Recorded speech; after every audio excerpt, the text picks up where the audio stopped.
नफरत नहीं थी आरव को पढ़ाई से, बस उसका रास्ता कुछ अलग था। उसका सपना मार्कशीट में नहीं, एक कैमरे के लेंस में कैद था। आरव कोई असफल छात्र नहीं था, वह बस औसत था।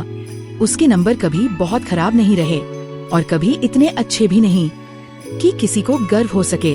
उसके घर में औसत होना सबसे बड़ा अपराध था। आरव को सीखना अच्छा लगता था जब उस पर जोर न डाला जाए। उसे इतिहास की कहानियाँ पसंद थी, विज्ञान के डॉक्यूमेंट्री और गणित की पहेलियाँ। जब कोई घड़ी देखकर नहीं पढ़ाता, लेकिन उसके माता पिता मानते थे कि जितना ज्यादा पढ़ोगे उतना बड़ा भविष्य मिलेगा। इसलिए उसका दिन स्कूल, ट्यूशन और किताबों में सिमट गया। बीच में कोई ठहराव नहीं, सांस लेने की कोई जगह नहीं। उसे दोस्तों के साथ समय बिताना अच्छा लगता था, शाम की सैर और सबसे ज्यादा फोटोग्राफी। सब कुछ यूं ही शुरू हुआ था।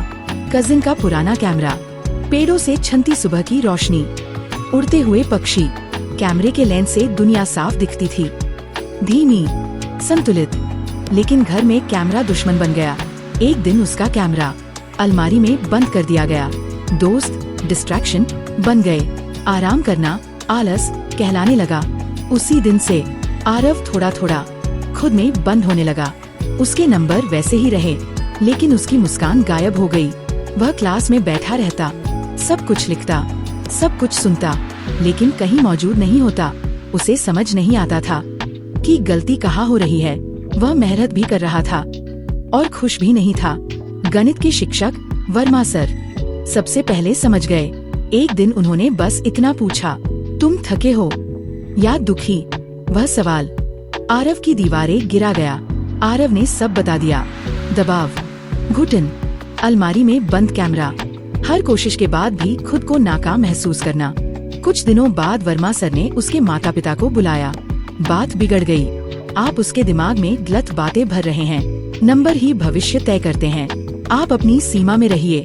प्रधानाचार्य ने भी चेतावनी दी, जरूरत से ज्यादा शामिल न हों। लेकिन वर्मा सर जानते थे, कुछ समस्याएं किताबों से हल नहीं होती। उन्होंने चुपचाप मदद जारी रखी। उसे बताया कि दुनिया में रास्ते एक से ज्यादा होते हैं। उसके लिए संतुलित समय सारणी बनाई। उन्होंने आरव के माता पिता को हफ्ते में एक बार कैमरा इस्तेमाल करने के लिए मना लिया। उन्होंने आरव को सिखाया कि जिंदगी दौड़ नहीं है, पढ़ाई जरूरी है, लेकिन खुद को खोकर नहीं। आरव ने पढ़ाई जारी रखी, लेकिन शांति से और फोटोग्राफी पूरे दिल से। जंगल, पक्षी, सुबह की रोशनी। उसकी तस्वीरों में कुछ अलग सा खिंचाव था। उसकी तस्वीरें ऑनलाइन छोटे पुरस्कार जीतने लगी, फिर प्रदर्शनियाँ, फिर पत्रिकाएं। सालों बाद उसकी तस्वीरों के नीचे उसका नाम छपने लगा। तस्वीरें जो लोगों को रोककर देखने पर मजबूर कर देती थीं। वन्यजीव फोटोग्राफी ने उसे रातों रात मशहूर नहीं बनाया, उसने उसे धैर्यवान बनाया, संवेदनशील बनाया, संतुलित बनाया। एक दिन उसके माता पिता उसकी प्रदर्शनी देखने आए। एक बाघ की तस्वीर के सामने वे देर तक खड़े रहे, शांत, सशक्त, जीवित। पिता ने धीमे से पूछा, ये तुमने खींची है? आरव ने सिर हिलाया। उस दिन पहली बार किसी ने नंबर नहीं पूछे।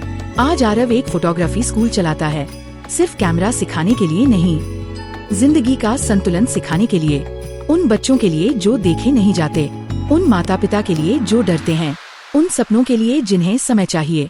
अब उसके माता पिता भी साथ देते हैं, चाय पिलाते हैं, लोगों से कहते हैं, हमारा बेटा फोटोग्राफी सिखाता है। आरव और वर्मा सर का रिश्ता अब पहले से भी गहरा है। उन्हीं से आरव ने समझा कि सफलता का अर्थ तेज दौड़ना नहीं होता, सही दिशा होता है।